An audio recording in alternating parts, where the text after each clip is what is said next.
rapat maraton 2 hari. Dan saya selalu pas sebelum itu saya pasti keluar. Jadi kadang orang mau rapat, wah kepotong sholat kayak gitu kan perasaan nggak akan hasil kan. Waduh kepotong-potong. Tapi enggak, kelihatannya kita kepotong-potong, tapi hasilnya lebih banyak. Nah, kenapa? Karena kita pikirannya segar, refresh terus. Pada saat sampai titik tertentu, kita break, kan seolah-olah kayak gitu. Walaupun, oh kita nggak pengen break, waktunya sholat. Saya kayak gitu, saya kebetulan kan di level manajemen, jadi mimpin rapat, waktu sholat. Berarti mempengaruhi yang lain juga. Nah, sekarang saya cerita hal yang lain.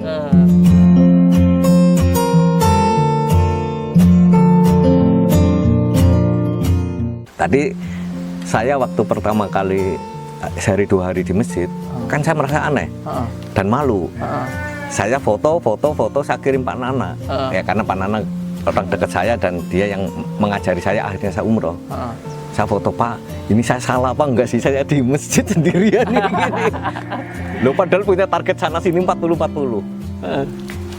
Biasanya dalam masjid itu saya selalu kurang lebih di tempat lingkungan saya ya, kebetulan lingkungannya ya seperti itu.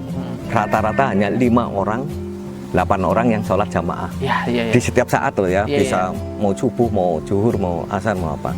Biasanya maghrib agak banyak, tapi tidak pernah satu shaf penuh aja, nggak pernah. Jadi ya segitu aja. Saya kan udah ngitung, ini kan target saya 40. Kalau di masjid kantor setarikan 20 satu shafnya. Kalau di perumahan satu shafnya 10. Berarti saya targetnya gampang ngitung target saya. Kalau di rumah saya 4 shaf, kalau di kantor 2 shaf udah 40. Nah, saya jelasin, di awal itu jumlahnya 8. Saya kemarin aja bareng sama Pak Nana lihat sendiri. Sekarang yang sholat 2 shaf sampai 3 shaf. Wah. Pertanyaan, Pak, saya ngomong pasti bukan saya. Saya nggak ngasih ceramah, nggak ngasih apapun. Tapi saya duga, mungkin orang mikir, orang kayak gitu aja ke masjid kok. Iya benar. Lah orang yang kayak jadi gitu itu menginspirasi secara tidak langsung. Mungkin saya. Karena sekarang jadi ramai masjidnya. Ya masih pada telat, tapi kalau di sholat, alhamdulillah minimum sudah 2 shaf. Alhamdulillah. Yang dulu cuma 8, satu shafnya nggak tembus. Sekarang 2 shafnya bisa penuh, bisa cuma 1,5 apa. Berapa bulan ini? Berarti 2 bulan kira-kira ya. Baru 2 bulan.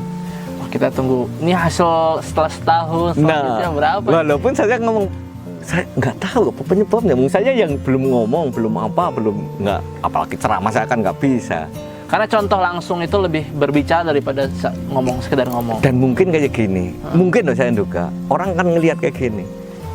Kalau misalkan orang tampilannya memang baik, udah biasa di masjid, orang kan ngeliatnya biasa kan.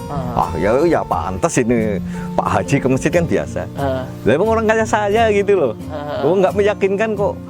Ke masjidnya kok ke masjid terus kan, orang ada 2 versi. Moga-moga tambah baik mungkin ya. Tapi ada yang pasti nanti udah berubah kan kayak gitu. Pasti ini cuma sebentar lah, mungkin baru pulang umroh, gaya-gayaan kayak gitu. Saya nggak peduli omongan orang. Ya yang penting diri sendiri aja. Saya udah dapat manfaatnya, saya sendiri udah dapat manfaat. Nah, itu hasil yang saya bisa sampaikan dalam 2 bulan ini. Secara personal saya lebih teratur, alhamdulillah saya lebih sehat, saya lebih produktif, ya.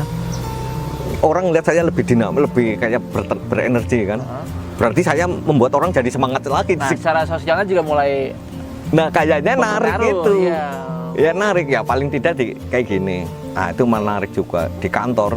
Mau nggak mau, mungkin posisi saya karena agak di atas, sebagai atasan, walaupun saya orang gue, ayo sholat enggak, saya gitu. Nggak ngomong, ya paling nyandain aja kayak gitu, mulai pada ikut bareng, dan saya sering balap-balapan istilahnya, ayo siapa duluan, kayak gitu saya.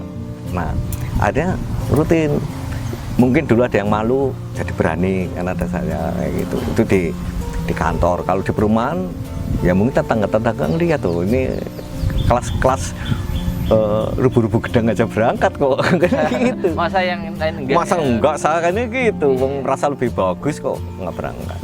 Itu yang hasil yang menurut saya alhamdulillah luar biasa. Dan teman saya yang saya ceritakan tadi yang keluarga Inggris, alhamdulillah sudah bersahadat. Wah, itu berarti itu masuk wasilah Bapak juga ya? Nah, ya nggak tahu.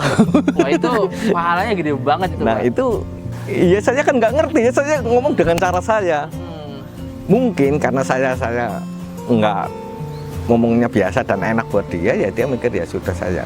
Nah itulah yang saya mau ajak umroh berikutnya.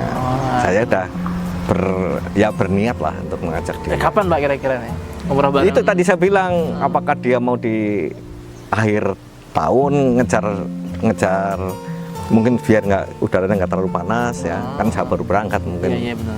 Kira-kira kayak gitu. Akhir tahun ya dingin sih. Akhir atau awal tahun Iya, depan itu iya, biasanya kira-kira. masih dingin itu. Alhamdulillah saya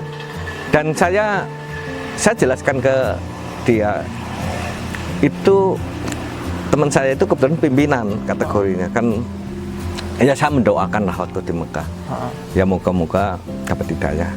Kan saya itu berarti salah satu list doa Bapak yang sudah itu ya moga-moga ya karena itu gitu. Wong saya nggak lama kok ketemu di sini, ya saya sudah niatin.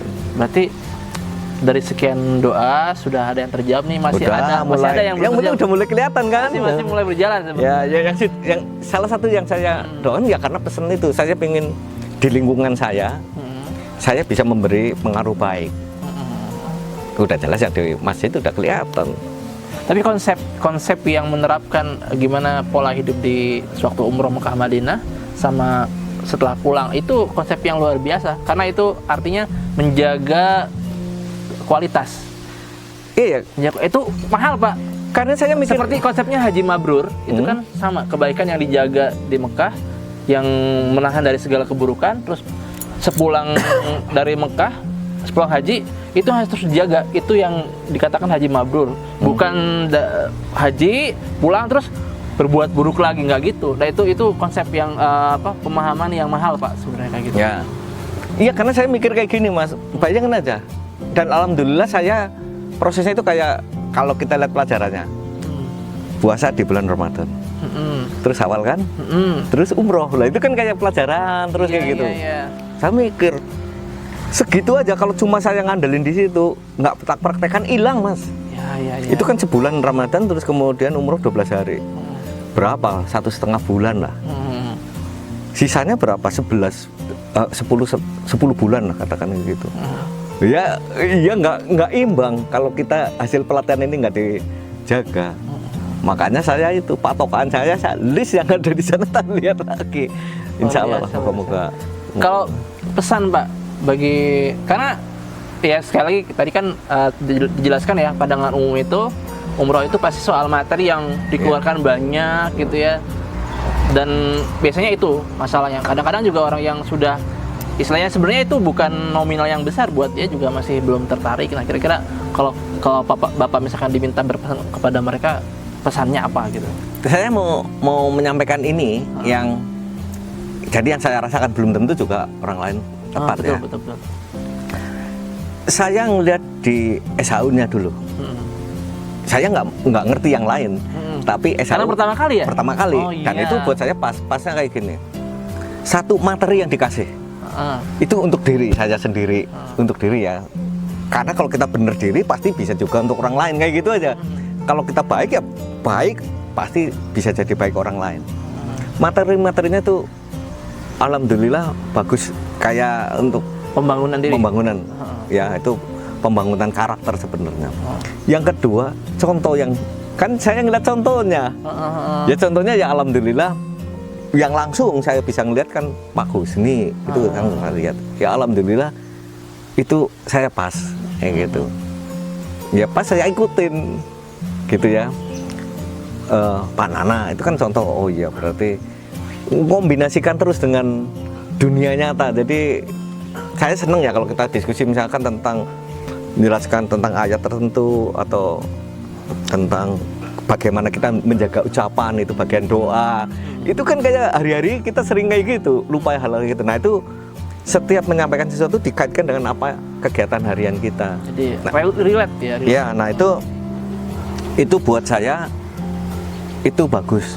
Ya, jadi satu materinya, kedua contohnya. Mm-mm. Ya sudah, saya ngikuti materinya, saya ikuti contoh. Itu yang tadi saya sampaikan.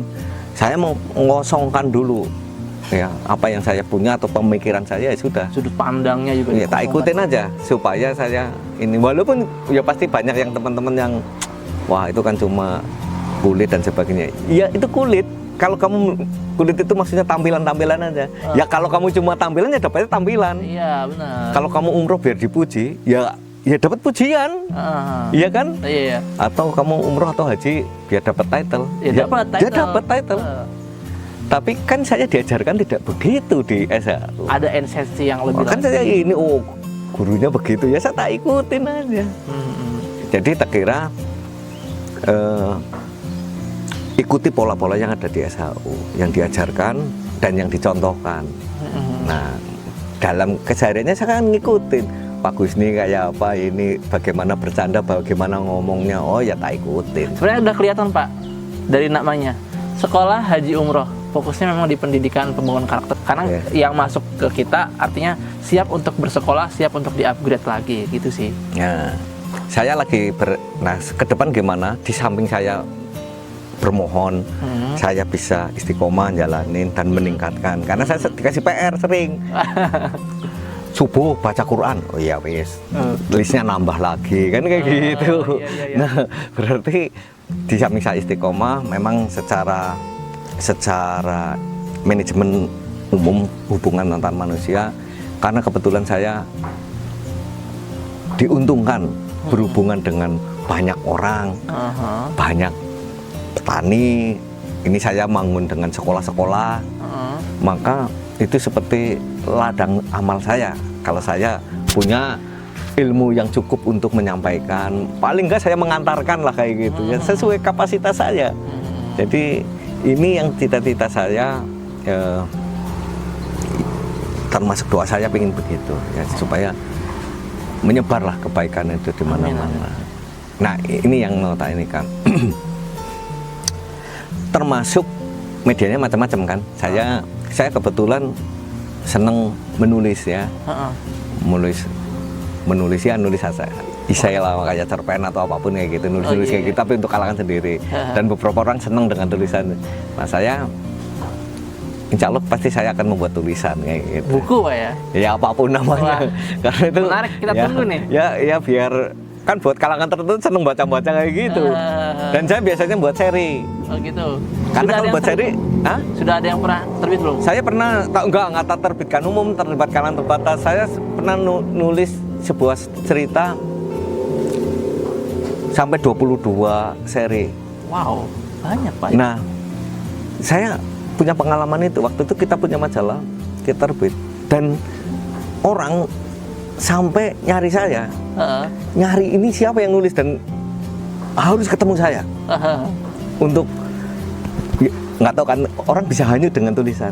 Iya benar. Bayangkan kalau saya membuat tulisan yang membuat orang hanyut dengan ajaran Islam. Waduh. Nah kan beda kan kayak gitu, Bung. Ini saya tulisan umum aja, tapi orang bisa, wah kalau aku bisa nulis yang ya pakai bahasa populer tapi membuat orang tercerahkan. Itu beda. Kira-kira itu media-media yang saya ingin lakukan ke depan. Nah itu. Moga-moga. Semoga terlaksana Pak. Iya.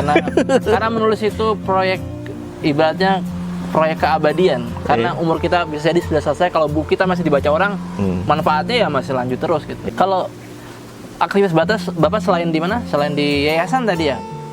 Ya, jadi kayak gini. Saya punya aktivitas yang sifatnya personal saya sendiri dengan lingkungan komunitas saya, tapi saya juga menjadi karyawan di sebuah yayasan. Kebetulan kegiatannya kurang lebih sama. Ya. Pertanian juga ya? Pertanian juga. Kenapa saya lakukan itu? Karena saya di yayasan memang punya tugas untuk menyebarkan, mengajari orang. Saya sebelum mengajari orang, prinsip saya harus sudah melakukan. Oh iya, makanya inilah. Maka saya membuat lah. Kalau sendiri kan resikonya jadi kecil. Ya. Saya lakukan dulu. Saya mau ngajari orang begini, berternak ayam resikonya tak buat dulu. Ternak ayam. Jadi nanti saya bercerita petani, Pak, ini beternak ayam resikonya ini. Saya udah melakukan. Jadi saya hampir di yayasan, saya bercerita apapun, itu sesuatu yang sudah saya lakukan. Jadi lebih satu, saya cukup pede menjelaskan, dan moga-moga pembelajaran itu benar. Nah, di yayasan saya memang dapat tugas lumayan besar. Gimana nyebarkan konsep-konsep tentang pertanian terbaik, tentang ya isu-isu tentang penyejahteraan petani itu di 3 provinsi. Provinsi mana tuh Pak? Kalimantan Timur, Riau, sama Riau. Aceh. Riau luas Pak. Bayangkan kalau itu berapa ribu petani di sana. Kita ditargetkan ya sama yayasan 100.000 petani minimum dalam 5 tahun. Kalau ini yang tempat kalau ini kan tadi saya jelaskan sebagai laboratorium. Kalau secara personal saya sebagai laboratorium. Tapi ini unit kegiatan juga. Jadi ada bisnisnya di sini memang, karena dengan petani mengajarkan bagaimana gerakan ekonomi kan harus bisnisnya jalan. Iya. Jadi ada praktek bisnisnya juga di sini, dan alhamdulillah ini yang menghasilkan. Jadi ini menghidupi dirinya sendiri. Ada manajemen sendiri di sini. Ini sudah berjalan berapa lama? Ini efektif 2018 lah kira-kira. Sebenarnya 2015 itu sudah mulai ada, tapi itu kayak ya mainan. Masih ini bisnisnya nanti masih coba-coba. Tadi apa namanya? Lupa saya. Sini Setro Farm. Setro Farm. Setro. Iya. Kenapa Setro? Nama tempat. desa. Iya, nama. Tapi kalau desa Setro pakai S ya. Ya biar agak keren-keren dikit. Jadi pakai C, Setro Farm. Nah, saya akhirnya bangun-bangun seperti ini, pusat-pusat kayak gini di satu lagi di Lembungsur. Sama. Di Kebumen. Besarannya sama. Sama. Pusat tempat petani belajar. Nah, karena di sini petani agak jauh nih. Kita masih narik-narik petani dari seputaran sini, dari Kopeng, Gunung Pati, Bandungan dan sebagainya ke sini. Mereka umumnya udah cukup bagus. Saya ingin perluas manfaatnya. Ini yang kita lagi bangun kerjasama dengan sekolah-sekolah. Oh, nanti targetnya seperti apa tuh kalau dengan targetnya pembelajaran di luar kelas. Jadi ada kurikulum untuk pembelajaran di luar kelas. Untuk ke pertanian, lingkungan. Bukan, saya ngomong kehidupan. Oh iya. Bukan semata pertanian. Pertanian itu orang mau belajar tentang kehidupan, menghormati air, menghormati tanaman, menghormati binatang ya dari lingkungan yang seperti ini. Nah, ini yang ingin kami ajarkan dengan kerjasama dengan sekolah. Bayangkan kalau saya belajari semua ayat-ayat Quran komplit apal, kan saya bisa mengatakan ini dasarnya ini. Nah, jadi relate itu yang saya pikirkan. Jadi nyambung biasa. nih kehidupannya begini. Oh, di dasar ayatnya begini. Ya, jadi semakin melangkah itu semakin kuat Pak. Nah, itu maksud saya supaya. Kalau ini tempat ini udah ada kerjasama dengan mana aja? Kalau dengan sekolah beberapa kita lagi ini jajaki dengan SIS, dengan Al Azhar, dengan Jaya Insani gitu ya. Terus ada kalau sekolah-sekolah sekitar sini sih udah biasa ya. Justru karena ada sekolah-sekolah yang seputaran sini udah mulai menggunakan fasilitas ini untuk belajar. Maka saya tadinya cuma sporadis gitu ya. Saya pingin lebih distrukturkan, lebih sistematis kayak gitu, sehingga manfaatnya menjadi luas. Nah, sekolah yang akan berjalan, tapi yang sudah selain sekolah ada lagi Kak? Saat ini sekolah. Sekolah. Di sini sekolah sama petani ya, petani-petani yang tadi saya sampaikan. Jadi kalau petani ya semacam catering, kumpul, tukar pikiran apa kesulitan. Kayaknya sempat lihat di map gitu ya, Superindo pemasok atau kita masuk. Kita masuk sih, ya benar itu kan bisnisnya. Iya. Supaya saya juga belajar, jadi bisnis kita memasok untuk wilayah Jawa Tengah ya, sampai kalau sini sampai Tegal, Kudus, di Solo Tigo, kita masuk di sana. Superindo semua ya? Iya, campuran ya, Superindo ya, tapi juga restoran juga masuk. Saya lagi ngejar yang individu juga. Jadi individu kita masuk juga. Jadi kalau Superindo kan berarti bulk ya, semua bentuknya banyak kayak gitu. Tapi melayani individu juga kita layani. Oh, ada pertanyaan Pak. Apa? Mungkin jawabannya ya kurang lebih sama, tapi lebih to the point lah. Yeah. Apakah setiap yang punya uang itu pasti umroh? Bisa umroh? Ya saya nggak tahu ya kalau orang ya. Oke, apakah setiap orang yang bisa umroh technically bisa? Technically bisa. Iya. Tapi apakah dia memilih untuk umroh? Itu pertanyaan yang menurut saya misteri itu. Misteri. Mungkin hidayah atau Iya, gimana iya, kan nggak iya. ngerti. Ya. Sebenarnya tadi Bapak Saya tadi juga nggak pakai perencanaan yang matang, nggak ada perencanaan apapun. hanya malasnya ikut saja ya, tadi kan. klik gitu aja udah. Pak Nano, berangkat. Ya udah berangkat gitu aja udah. Teman saya juga sama. Dia ya sama skeptis sama saya. Saya banyak hidup dalam lingkungan yang lebih Umum lah ya. iya dan cenderung sekuler kan, umum apapun. Iya, iya. Dunia global saya diskusinya di sana levelnya, berarti Dan enggak. berinteraksi malah dengan orang mancanegara. Iya. Ya seperti itu. Tapi dan saya ngingetin ke teman saya kayak gini, saya nggak bisa bujuk, saya nggak bisa mempengaruhi apapun. Ya saya hanya bisa berdoa, itu hidayah aja. Kalau memilih jalan Islam, ya itu hidayah, saya nggak ngerti. Cuma sama pesan kayak gini, ingat hidayah itu munculnya kapanpun dan itu belum tentu akan muncul lagi. Maka sekali dapat Langsung putus. Sama saya waktu saya kepikir malam umroh kah? Umroh, dah. Saya nggak pakai analisa apapun, udah langsung aja. langsung umroh, ikutin. Alhamdulillah. Nah teman saya sama, kamu jangan ngukur resiko apapun, nggak bisa mikir. Begitu kamu pikir Islam. Karena nggak semua orang dapat dan nggak semua waktu muncul kayak gitu. Satu kata untuk Ya. SAO, apa itu? Satu kata Iya, satu kata aja. nggak cukup ya sebenarnya. Nggak cukup. Tapi kira-kira kayak gini. Perjalanan buat saya kayak gitu. Perjalanan. Iya. Oh itu jawaban yang sangat apa ya? Spiritual banget itu. Iya, jadi buat personal banget. Iya. Jadi SAU buat saya penting menjadi bagian dari perjalanan saya Hidup, kayak gitu. perjalanan hidup Iya. ya. Mungkin buat orang lain moga-moga itu jalannya di sana. Melengkapi puzzle. Iya kan, kita nggak ngerti jalan itu muntang-munting. Journey. Journey. Journey.